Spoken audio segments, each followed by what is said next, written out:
Okay, Happy New Year guys, it's 2018 and I thought I would start the year off by doing a little video on an amplifier that I've got here with a very specific fault, and it's something that you need to look for if a power supply or an output section has gone down and you can't really figure out why. You need to check this every single time, and if you don't, then you'll repair the amplifier. It might work alright in the workshop, but customer uses it for a couple of hours and then it won't work and it will blow up in the same way again. So always check for this when you're repairing or even your own amplifiers or customers' amplifiers.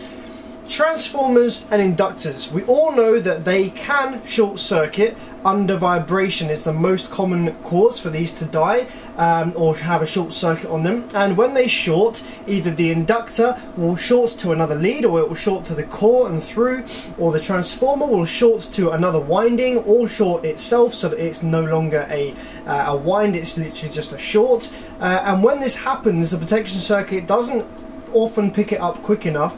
There are a few exceptions. More commonly on the output section will pick it up and will protect it, but on the power supply it probably won't. Yeah, when the short circuit happens on the output section, it'll kill some output FETs, or if the short circuit happens in the power supply section, then it will kill some of the power supply FETs. Now this amplifier, I'm going to just zoom in here with the mobile phone camera because it is in a nasty condition as a result of failing multiple times.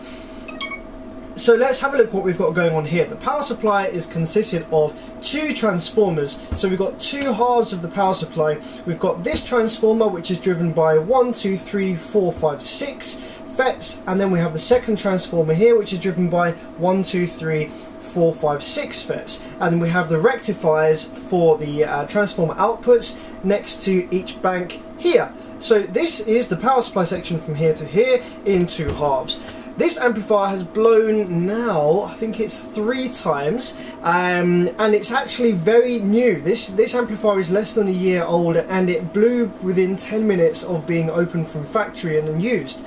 And this is quite uncommon because this board, this amplifier is actually a bass phase amplifier. I don't usually rate their stuff, however this is the DB 1.4. It is not a bad amplifier, it benches about 2.5k at decent THD levels, and the build quality is actually rather good. We have proper decent mastic in here on the transformers. It's quite seated down quite well, it's quite well built. You've got more mastic in here as well. The circuit is okay, it's better than it has been. We've got proper buffer drivers for the output section rather than being driven just by the 1D and 2D or 2T, 2X outputs. The drive architecture is still exactly the same. There doesn't seem to ever be many issues with these driver boards, which is nice for when you're repairing it. Repairing a driver board is never ideal, so that's quite a good thing. It means that this is possibly quite a reliable circuit. So yeah, it's not a bad amplifier. However, this one came with a manufacturing fault. This transformer had an intermittent short circuit on one of the output winds, and it's intermittent to the point where it only really happens if the board is moved or flexed. Now, the first time this amplifier blew, the customer sent it off for a warranty repair. However, it was deemed that the issue wasn't covered under warranty because the guy who repaired it, who does the warranty repairs for bass phase in the UK, absolutely fantastic amplifier repair tech. The repair was done very well, some upgraded parts, better, some slight modifications to the circuit which he spotted, fantastic, really good work, and got it all up and working, did some tests and all was good. However, as soon as the customer put it back in his car, it blew the exact same parts, being this bank of power supply and transformer, etc. This blew again. It's very easy just to not spot this because it was an intermittent fault. It was deemed that the cause for the damage was that the customer had wired it up backwards because there were some scorch marks on the terminals here, and that is purely just because of when the power supply blew, it was a short circuit across the terminals. He unplugged it and tried to plug it back in again, and hence a big spark because it was a direct short on the battery, hence the marks on the terminals. It wasn't to do with the fact that he wired it backwards. And I know that for a fact because if he wired it backwards, the whole power supply would be dead and some other components, which it wasn't. It was literally just this one bank. And so the guy, the warranty repair, it wasn't a warranty repair, he ended up paying for it, quite expensive, and got it repaired, paid for the repair, and within about 10 minutes it blew again. And he was like, what the hell am I doing wrong? And so rather than pay for another going down the same route, he sent it over to me, and I've just dismantled it here, and I've noticed that we have a short circuit on this transformer, which would make perfect sense because this is the only bank that the power supply is killing. This bank is perfectly fine. It has never been repaired by the looks of it, this bank. The drivers are all intact. Everything is perfectly intact other than the FETs and whatever else got burnt in the process. Now, this board is in a terrible condition as a result of the excessive heat from these MOSFETs burning up, because when they go short, they literally just cook across the battery. It's like having your battery connect up to a direct short. As a result, the board has actually become conductive. It's carbonized, and so what we've had to do, unfortunately, is we've had to cut away portions of the board here which were conducting, and well, it would cause current to leak from different legs of the MOSFET and cause the amplifier to probably fail or be unreliable. So we have to cut away all sections of conductive board from there here, so we can see we've got some holes in there now, which is not good. There are obviously a few holes there that remain, which is great. So this is still repairable. It's not ideal. If it was a cheap amp, I would generally write it off at this point, but I kind of feel bad for the guy. He's paid out a lot of money to have this repaired. It was deemed non-warranty when it should have been a warranty issue because it was a short circuit on the transformer from factory. But as you can see here, we can mount the MOSFETs still perfectly fine by bending the legs and soldering them directly to the back of the board. I've done this once or twice with carbonized boards, and they have continued to work ongoing. So that's what we'll do in this case to get this back up and running for the customer. I just wanted to mainly show you what it looks like on the scope and how to detect a short circuit on a transformer. So what we're going to do is we're going to apply some power to this board, and I'm going to show you on the scope what it looks like when there is a short on the transformer and when there's not. So it just so happens that in a idle state like this, without being touched, the amplifier comes on fine. So let's fire her up and let's show you what the jig is. So we're applying some remote power now, and we'll just wait for the power supply to charge the output rail caps. The reason this takes so long is because I use a very low current supply when I'm doing this sort of work, when I'm midway through a repair. It stops you blowing things up if something goes wrong. And well, what I'm about to do now with the transformer would actually smoke all these FETs if it was plugged into a high current supply. So this is why we're using a low current supply. Okay, amplifier is powered up, and as you can see, we have a nice looking square wave there on the output of this MOSFET for this part of the power supply. So I've got it on this one, this FET here. So we've only got 2 mounted at the moment. That's all you need. There's 3 in parallel per side, so you can just use 1 in each bank for testing purposes. So let's say that I didn't know this transformer was shorted before. I've gone through the board, I've cleaned it up, and I'm ready to fit the new FETs. So I fitted 1 per bank, and I'm thinking, well, why did this blow in the first place? It's strange to see just 1 bank of power supply blow. If there was generally a big issue with the output section that pulled the power supply down, it will pull the whole lot down. Or if you wired it backwards, again, all of these would go in both banks. So just for 1 to go, that makes me a bit curious. Perhaps there's some issue with this transformer. So what we do is we just grab the transformer and give it a wiggle, move it around, and see if anything changes on the screen. Aha!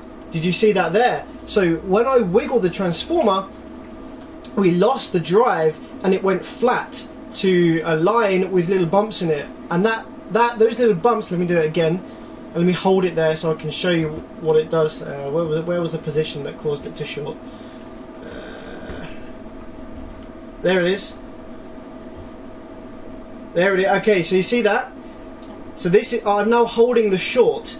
So the amplifier is, oh, I lost it again. The amplifier is trying to drive a short circuit on the transformer here. So now if I feel the back of these FETs, these are starting to warm up because they have been trying to drive a short circuit.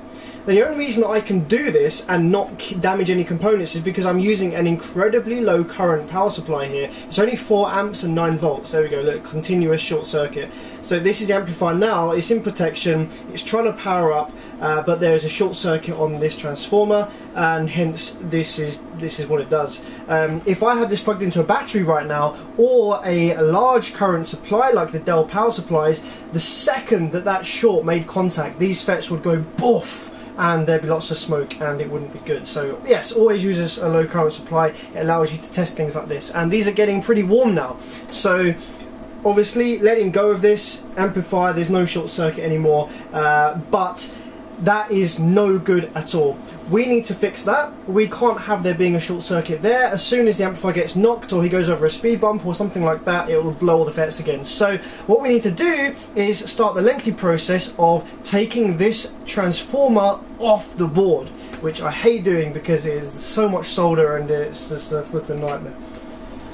There we go, so flip the board over and we've discharged all the caps. If you've got one of these, which is a Triathalon Esr Tester, you can get these from Amazon for like £20, or if you're in the US, probably about $25. Very, very cheap, nice, really useful bit of kit. We can actually check the inductance of these windings just to confirm that there is a short circuit there. And so to do that, we're looking at the output side of this transformer, which was, I think it was probably either between these two or these two. So we're going to take our little tester here and let's put our probes on the first output wind. There we go, so we've got 554 UH and 0.1 ohms, so that one's okay. And if we go over to this one, we've got 559 UH, so they're both good. But we know that this transformer only shorts in a certain position when it's flexed or held at a certain point, or when the voltage sparks a gap. So this method of testing the transformer is only good if you've got a constant short. If your short is only connected when it's in a certain position, then it's no good. You have to do the low current supply test and give it everything a wiggle and make sure that you don't lose the drive. Removing these things can be a bit of a headache, and all you need to do is really just be patient. You need a nice hot soldering iron. I've got this set to about 400 degrees, and you want a tip with a decent bit of surface area, and I just like to use this wedge tip here, and you just want to rest it on there. It won't melt straight away because there's a lot of metal, so the heat will dissipate through the transformer and through the traces, but just leave it on there, let it soak up all the heat, and once it's reached a certain temperature, the ball which is around this leg will actually start to melt itself. You see, even though I'm holding 400 degrees on there, this ball isn't actually melting yet. It's not reaching the temperature for melting solder because it's dissipating the heat through the traces and through the transformer itself. Okay, now we're starting to get some melting going on, so you just want to go all the way around, hold it on there for a decent amount of time. So then you'll be able to feel that the actual legs of the transformer start to wiggle in there. So then you just get a simple solder sucker, pop it on there. You'll probably have to do this a couple of times. Poof! There we go. So you see we lost most of the solder there, and you'll get a nice big chunk out the end of the solder sucker. So we just want to do that again and clear up the remainder of the solder around there. And this will probably take a few attempts.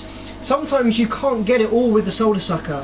For some reason it won't like to suck everything up. But you can see how wobbly that is in the hole. So you can get a screwdriver and lever it out from the other side whilst it's melted. So you have to hold your iron and lever it out whilst it's melting. I like to avoid doing that if I can. So we're going to try and get as much of this solder out as we can by the sucking method. And sometimes even if there's a little bit of solder left on the edge, you can kind of tap it away, you can push it away and then it won't reconnect. But I think this time we've got a little bit too much on that edge there. I don't think we're going to be able to suck it all away. Oh no, I think we got it. Yeah! Okay, wicked. So we've sucked away enough, and the remaining bit of solder that was just touching and making a connection there, we pushed it away and now it's wobbly in the hole. So we just got to go ahead and do that for the remainder of them now. And these remainders will all be a little bit easier to melt because the board and the transformer coils themselves are quite hot now, so they've already absorbed some heat, which will help. Okay, so that's finally all of the legs out, and that wasn't too hard.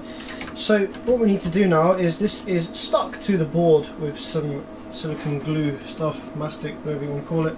So we just need to carefully pry that off, not bend anything. This is probably going to be a bit too hot to pick up. That's not too bad. Okay, we've got some cardboard as well, some insulation from the board itself. Some sticky glues that have got warmed up. And are we going to go up? Where are we? What's still attached there? Okay, we've got some wire still attached on the cardboard. So let's bring the cardboard up off the floor there. Wow, this is very stuck, this last section over here. There we go. Okay. We've got, what is that, one more wire? Is it one strand that I've left in there by accident? Yep, it is. Let's just quickly get that out. There you go, that strand is now free. So that should fall off. Yes, it does. Dangling by a last little bit of gloopy glue. There we go. Okay, so now that that is off, we can see we've got some cardboard insulation which will protect this from scratching the board from vibration. We'll probably leave that on if we can. Doesn't look like it's going to come off too easy. So we need to locate where the short is. So this was in the board this way round. We have the thicker strands on the 12 volt section, high current, low voltage, and we have the thinner strands on the output section, high voltage, lower current. So where is that pesky short circuit then? I think I can see it. There we go, I believe that to be it. So we can see there the red is the insulation and the kind of copper colour is the actual copper wire under there, and that's missing, and so that may have been touching and shorting out on the board itself around this section, or it may have been shorting between itself or other parts of this transformer. I'm going to have a further inspect and see what else I can see going on around here. Alright, so I've located a couple of the sections on this wire here which were causing the short circuit. What I'm going to do is, rather than rewind the whole thing, it's just on the edges here which are accessible. So we don't really need to rewind the whole thing, we just need to stop it from shorting against itself. So what I'm going to do for this case is use some tessa tape, and tessa tape is fantastic insulation. It's what all the OEM manufacturers use on wiring harnesses in vehicles, etc. It's industry standard stuff, and what we're going to do is we're going to tessa tape up all of these extrusions here from the transformer, so that there's no future possibility that they're going to rub against and short somewhere else. Yeah, I'm just going to go ahead, and also I'm going to run some tessa tape probably around the diameter, the circumference here of the transformer as well, just for further safety, and that should sort us out, and then we can put her back in. There we go, tessa tape goodness. There are a couple here that don't need it because they have the tessa tape around the core itself anyway, and they're very thick, so tessa tape won't go around there too easy. But no, fantastic looking job. What we're going to do now is put that back in the board, which I've cleaned up and sucked the solder from all the holes, so that should go in quite nice and easy now. And then we're going to have to re-secure this down in a nice way so that it doesn't move ever again. Never again! Okay, so we had the thick ones power supply side, so they didn't move, so we can line those back up nicely. So we've got the two main center ones and we've got the two outer ones. So, and we've got little one, so we've got little one there, medium one there, and we've got one medium one there. That one went in there. This one did bend down on itself. Probably what caused it to short out in the first place. That one in there, that one in there, and that one in there. Easy, good stuff. So now let's go ahead and line all these up and solder them in properly. So she's all back on, and it was a little bit tough to get her on because obviously we've thickened up some of these leads here. When it was installed in the factory, the leads would have been too long. Obviously they put it in and then they cut the leads to perfect length.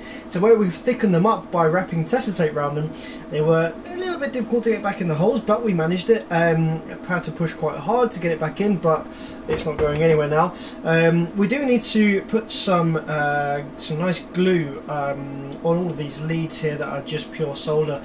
Just prevents any vibration from snapping these leads at any point in time.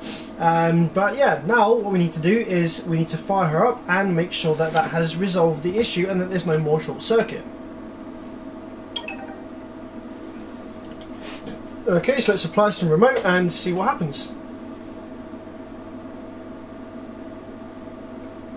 Okay, you can see the square wave there starting to build. And the rail caps are being charged in the output section just now, and it will eventually get there. Okay, so rail caps are fully charged, amplifiers in full operation. So I'm just going to feel for heat on these FETs here, stone cold, and obviously this was short circuiting, so what we want to do is give this a proper good wiggle and just make sure that there's no short that we've put back in place or anything like that. So what we want to do is we want to sort of give the board a bit of a wiggle around as well and properly move this around each leg as well. We want to take each leg, wiggle it against itself, against the transformer.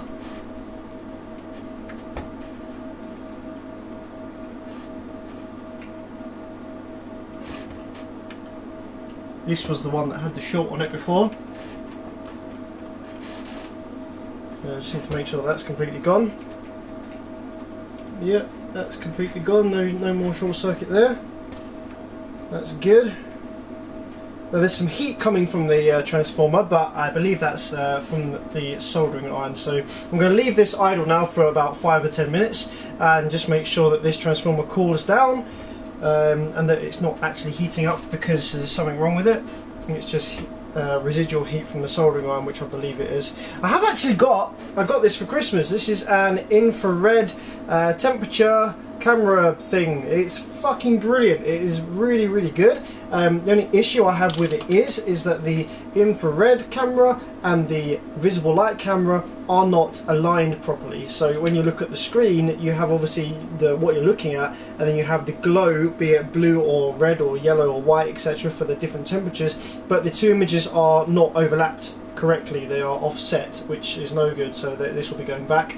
And we'll get another one, but I actually really like this. This was just a cheap one off Amazon, and it does the job perfectly. That transformer is cooling down, doesn't feel as warm as it did a minute ago, so that's all good. And the heat is just radiating from the centre where the highest density of the core is there. So yeah, did a good job. Going forward, that will probably be alright. Okay, cool. So now what we need to do is we need to load up the remaining FETs. Power supply FETs on here, and a couple of them we haven't got any holes, any vias to go through, so we're going to have to experiment a bit with that and improvise even to get those FETs back in place. Right, FETs are in, and as you can see, it is not pretty around here. We need to give this a clean up with some alcohol, which I have left upstairs, so I'll do that in a moment. And also, as you can see, we've got some holes in the board from before. I'll flip it over in a minute so you can see how they're soldered, and I'm also going to strengthen them up with some component leads. But I just wanted to show you the resistors here for the gates. Obviously, we completely lost the pads for the gate resistors, which are little SMD components. So what we've done is we've soldered a legit, I think that's a 1/2 watt or 1/4 watt resistor there to the leg, 10 ohm, and we've done the same on the other side where we lost one of them pads over here as well. So this one's my favourite one, that looks very nice, and to strengthen that up we're going to add some CA to that as well, and to this one over here. This has got to go back in the case, and so we need a bit of flex on these to start with. So what I'll do is I'll put it back in the case first, and then I'll CA glue the resistors. Otherwise, flexing these to get them back in the case might crack the glue if we do it too early, so that's another thing. And we just got to put the glue on the rest of these legs. Then we can do a full test and we should be good to go. And here is the underside. You can see obviously there's a hole there, but the original trace does line up over it, and that is the same thickness that you would have the current passing through anyway. But like I said, I'm going to take some old dead component legs, a little bit like this, and we're just going to strengthen that up, solder that down in there so that there's a bit of a thicker path for the current to travel through. and we're going to get another one and do the same on here. Well, just before we start CA gluing things down and make things unsolderable and difficult, etc., let's just do one last test. I'm going to leave this on idle for a bit. This is with all the new power supply FETs fitted, so this is now fully complete. And so we've got power supply there, and this will start building the rails, and we already have output switching, as you can see, starting to kick in there on my other probe. As soon as the voltage on the output gets high enough, that will stay on.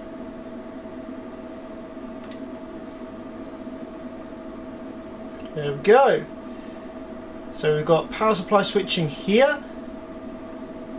That's power supply switch, and that is the output switch, which I can trigger whichever one to keep the scope, hold it still. Yeah, it's looking good. So we are all good on this one. Let's now just turn the I can shift that right down. So that's my output switch and my power supply switch. So now if I do that, and there we go, that allows me to keep an eye on both things at the same time, which is good. Cool. So yeah, power supply looking good. I'm going to give things a wiggle as well, because obviously we've got things that are kind of soldered in a little bit interestingly, so I want to give things a wiggle, make sure that there's no loose connections anywhere.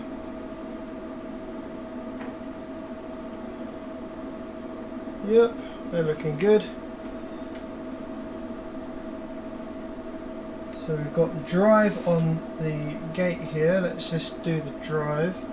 Make sure that that doesn't drop out when I wiggle the FET. It doesn't, that's good.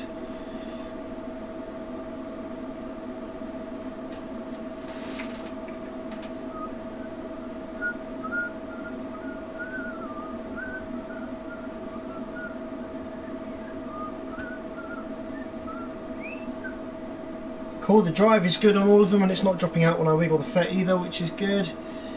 Yeah, I think we're good to go. Let's just make sure there's no heat on any of these, which there isn't. They're all absolutely stone cold, so we're good to go back in the case now. I'm just going to do one last test with the transformer. I'm going to wiggle it around a bit and make sure that it doesn't cause a shorting on the on this section of power supply like it did before.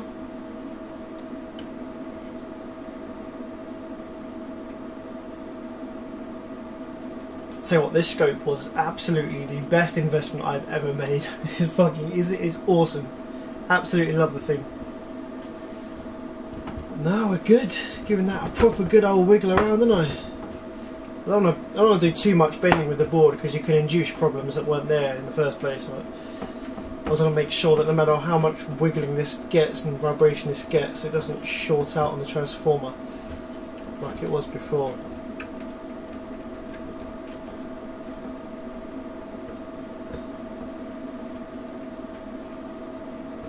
I think we're good. Yep, I think we'll call that a success, guys. Back in the case she goes, and then we'll drop a bench test and then an endurance test. And for this one, I'm going to do a much longer endurance test. I'm going to do it over a 3 or 4 day period, just to make sure that this customer doesn't have any issues with the amplifier ever again, because I feel quite bad for him with the situation that he's been in. So, yeah, fantastic stuff. Cheers for watching, guys. If you have any questions, let me know. I shall very shortly be putting up a video of a Yamaha home theatre subwoofer plate amp repair, which has been a flipping nightmare, and I've been working on it now for about, on and off, about 5-6 months. Believe it or not, just on and off, because it had some issues to start with that I couldn't resolve, and now that I've got better and learnt more things, I can resolve them. But it's still being a bit of a headache. I've got some final parts to fit on it, and then I'll put the video up, but it's very nearly done, and it's a really interesting, funny watch, and there's some things that go bang and pop in it, so mains powered stuff is not quite the same as working on a car amplifiers here with a low current supply, so that's going to be interesting. And then I've got loads of wicked repair videos lined up. I've got Esper Dynamics D5, I've got a DC 9K, I've got a Vibe 10K Reaper, I've got a Sundown NS1 health check to do. I don't think it's blown, it just needs a bit of a health check. I've got absolutely loads of stuff to do, so it'll be fantastic for you guys to see some different types of amplifiers. Oh, and a Taramps output section, so you can see some Brazilian amplifiers, and I'm going to be doing a Banda 9K as well, full output section refresh. So yeah, stay tuned for all of that stuff, and I shall catch you in the next video.